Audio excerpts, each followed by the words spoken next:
sanctification.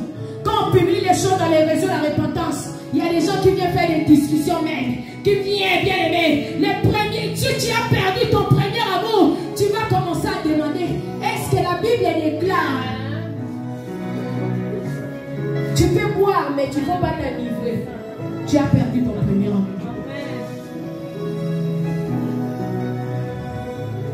La repentance change radicalement, bien-aimé. Sinon, le Seigneur va te ôter les chandeliers.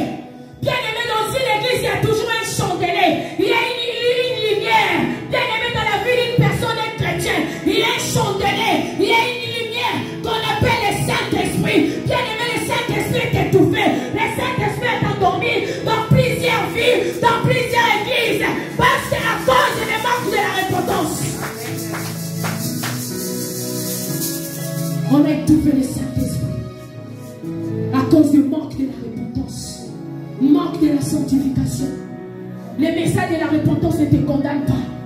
Le message de la sanctification ne te condamne pas. Mais ce message te montre la voie. Comment sortir du péché. Te montre la voie. Comment continuer à vivre dans la sainteté.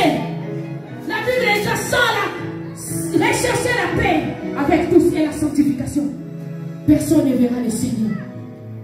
Notre objectif d'aller au ciel. Alléluia, alléluia. Notre objectif c'est d'aller au ciel. Ce n'est pas rester ici embrassé. Quel est ton objectif? Tu vas à l'église pourquoi? Pour voir les pasteurs. Tu es pasteur pourquoi? Pour préparer ces hommes à l'enlèvement, non? C'est ça l'objectif. Un chrétien sait que je suis de ce monde, mais pas de ce monde. Alléluia. Je suis ici pour une mission accomplie. Gagner les âmes, préparer les âmes pour l'enlèvement. Mais tu n'aimes pas la sanctification. La Bible n'a pas dit marie-toi, fais des enfants, tu verras Dieu. Non. La Bible dit la sanctification sans laquelle personne ne verra le Seigneur. Bien-aimé, la repentance radicalement, tu dois te repentir de ce que tu as fait, des péchés chéris, des péchés secrets que j'appelle. Il y a des péchés chéris secrets en nous que personne ne connaît, même pas ton pasteur. Il y a des péchés chéris, des péchés secrets.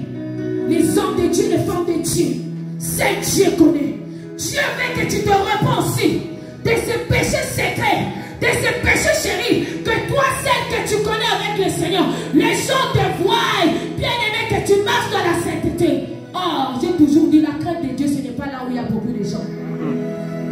La crainte de Dieu, c'est quand tu es tout seul chez toi.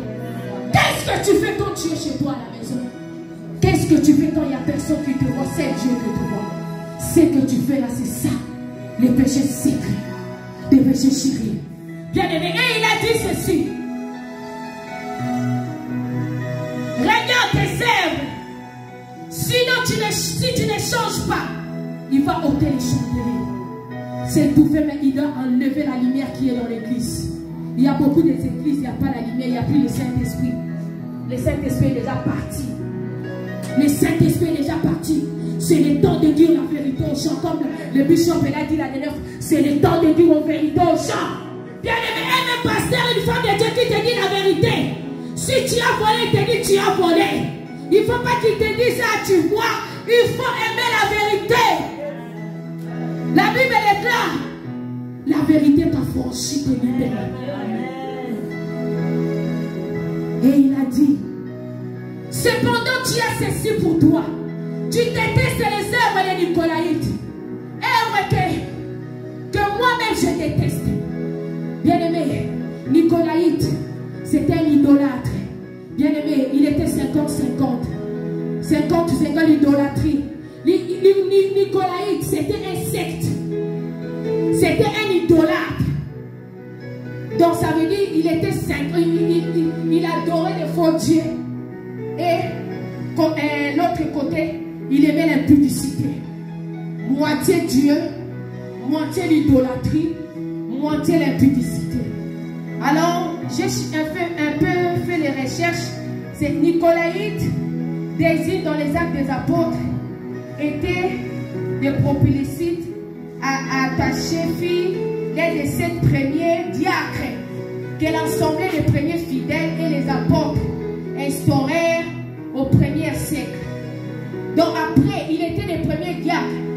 Après, il s'est transformé en secte hérétique. Leur doctrine, c'était l'idolâtrie et l'impudicité. Un peu Dieu, un peu l'impudicité, un peu Jésus. Mélange. Et le Seigneur nous dit ici, je connais que tu détestes les œuvres des Nicolaïtes, comme je les déteste. Dieu sait que toi, tu détestes l'idolâtrie, tu détestes l'impudicité. Dieu sait que dans ton église, tu n'adores pas les faux dieux, il n'y a pas les statues, il n'y a pas l'impudicité. Mais Dieu dit ceci, bien-aimé, il veut que tu rentres en toi-même. Dieu veut que tu reprends tes œuvres. Et la Bible déclare, cependant, tu as ceci pour toi. Tu détestes les œuvres de Nicolaï, ton ami. Que celui qui a des oreilles entende ce que l'Esprit dit aux églises. Bien-aimé dans le Seigneur, te parle aujourd'hui. L'église, c'est toi et moi. L'église, c'est le corps du Christ du monde entier. L'église, c'est l'église locale. Bien-aimé, Jésus nous dit, ceux qui a les oreilles entendent ce que l'Esprit dit aux églises. Si tu as des oreilles à entendre, c'est que le Saint-Esprit dit à toi. Dis à ton église, tes 10 servantes, tes 10 servants de Dieu, bien-aimés dans le Seigneur, parce que le Seigneur a vu qu'on a perdu le premier amour. Rentre en toi-même. Tu vas voir que tu as perdu ton premier